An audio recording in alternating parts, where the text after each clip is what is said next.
So let's talk about rebound damping a little more. Real bad boy. I've got a ton of gravel in my shoes, girl on my shoulder, heart full of blues out in the dirt, down in the dirt.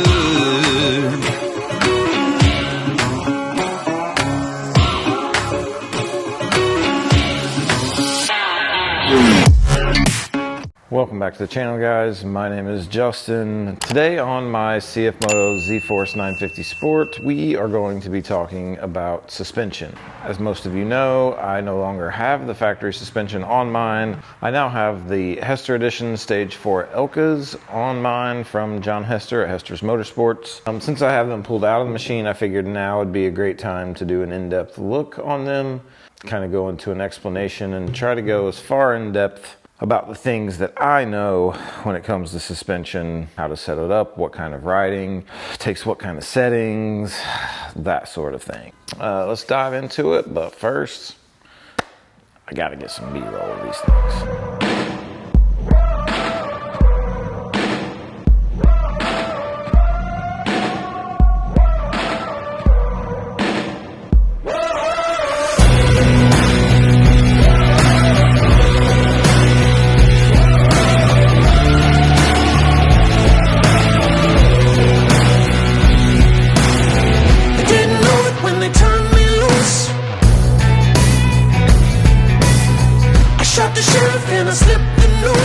As most of you know, the Z950 comes with coilover piggyback shocks, fully adjustable, low speed, high speed, compression, rebound is adjustable here on the bottom. So the reason this is considered a coilover is because the coil or the spring goes over the shock.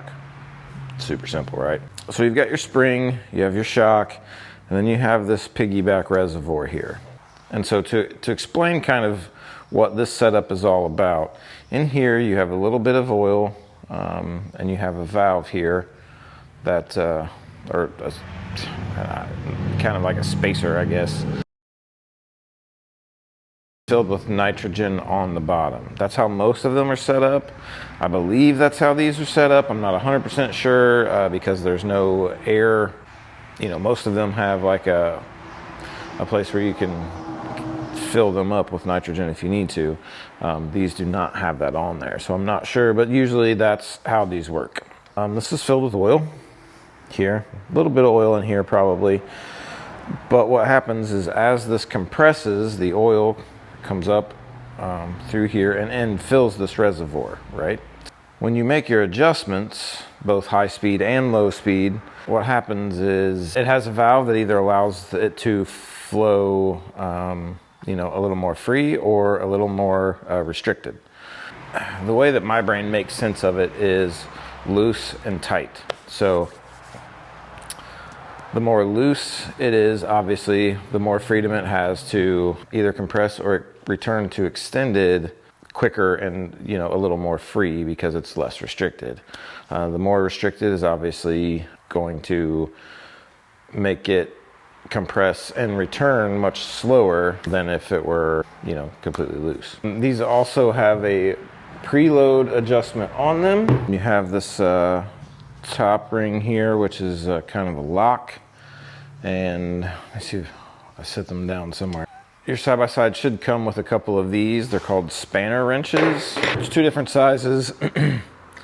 You just hook the little tooth in there and crank it around to loosen the top one, and then to either adjust your preload for more or less preload. You would use the other one and, you know, rotate clockwise for more, counterclockwise for less. Tighten the top one back down and lock that in. And that's really pretty much about it with those. It's pretty simple and pretty easy. Get more ride height that way. You're going to sacrifice a little bit of ride quality, just depending on how you ride and where you ride, the kind of things you run over. You know, factory seems to be set up fairly good. Let's talk about low speed and high speed compression. Your high speed compression is going to be this outer nut. Your low speed compression is going to be this inner one. 17mm socket or wrench to adjust the high speed, and flathead screwdriver to adjust the low speed. Your rebound is adjustable also by a flathead screwdriver, and it is located on the bottom. So rebound damping. Now there is a needle that moves up the inside of this shaft. Rotating it clockwise makes the oil flow a little bit tighter, meaning that it will take longer for the shock to return to the extended position. Turning it counterclockwise to the left is a soft or a less restrictive, a more loose setting, meaning that it can move more free and will return to its extended position much faster than if it were restricted. So just to run through the adjustments real quick. Okay, so your high speed compression is adjusted 17mm socket, just normal wrench will work, and it doesn't really click. You can just kind of feel it lock into place. Clockwise is they call it fast and slow, I think is how they refer to it. Yeah, fast and slow.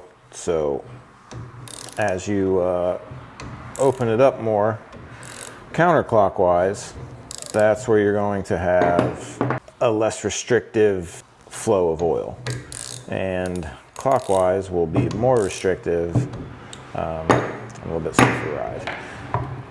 And then the low speed is just on the inside of that nut, and this one actually kind of clicks. Same kind of adjustments, and it goes the same for the rebound.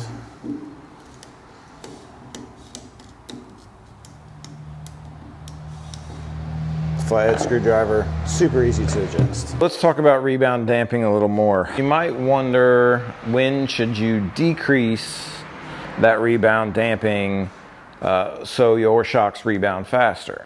It's a pretty basic rule. The rougher the terrain, the faster you plan on riding, the less they should be dampened.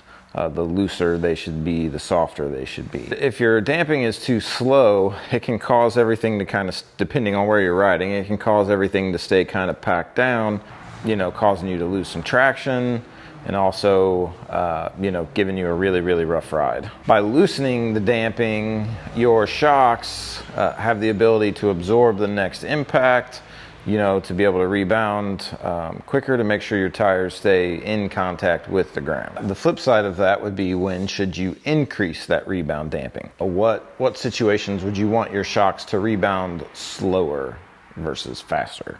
Smooth surfaces, hard roads, you want to increase your damping. There's not going to be a big need for them to return to their extended position quickly on, hard, flat surfaces. For instance, if you're riding and you find your ride's bucking a little bit, your damping could be too loose, and those shocks could be rebounding too fast, causing that bucking feeling.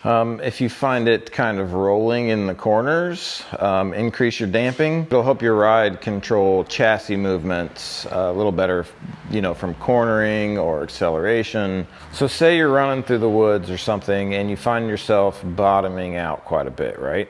At that point, I think you would need to make the restriction a little bit tighter. And all of that same stuff is going to kind of just coordinate and pass right on over to the high speed and low speed compression. So low speed and high speed compression. That has nothing to do with how fast you're driving. It has nothing to do with what gear you're in. It has to do with basically big bumps or little bumps. So low speed compression is going to be your smaller bumps, basically.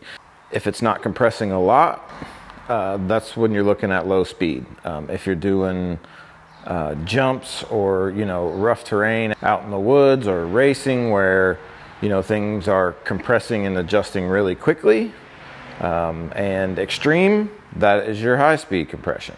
Just remember that speed part of it has to do with the movement of the shaft within the actual cylinder and not how fast you're traveling. So if you're getting any kind of like body roll or anything like that, that's going to be more of a low speed adjustment. If you see that your vehicle is kind of bottoming out through jumps and things like that, that's more of a high speed adjustment. It's not going to let them compress so quickly.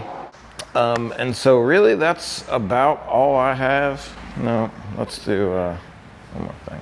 Okay, so we're going to look in the manual and see what it says factory settings are supposed to be at. Factory settings, okay, low speed compression damping adjustment. Factory click settings, 9 clicks for the fronts, 13 clicks for the rears on low speed. High speed, 9 clicks for the front, 13 clicks for the rear. Rebound, 13 clicks for the front, 12 clicks for the rear.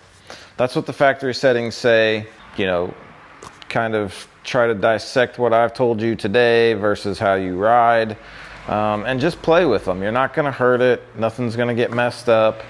You can always go back to the way it was. You know, you're not going to hurt anything by playing around and adjusting them and trying to find what's best for how you ride. That being said, I think that's it. We're really close, 30 subscribers away or so from our next giveaway. So stay tuned for that. I got a hilarious video coming up with Nick and Gary. That'll probably be coming up next. We're gonna do a 1,500 mile review on this bad boy as well. And we got some other stuff in the works for you. So thank you guys so much for tuning in. Thank you to my subscribers. Thank you to all the new subscribers. If you haven't yet, hit that subscribe button, hit that like button, leave me a comment down below. Let me know what you wanna see. Can't thank you guys enough. I appreciate each and every single one of you. So have a great day, and we will see you in the next one.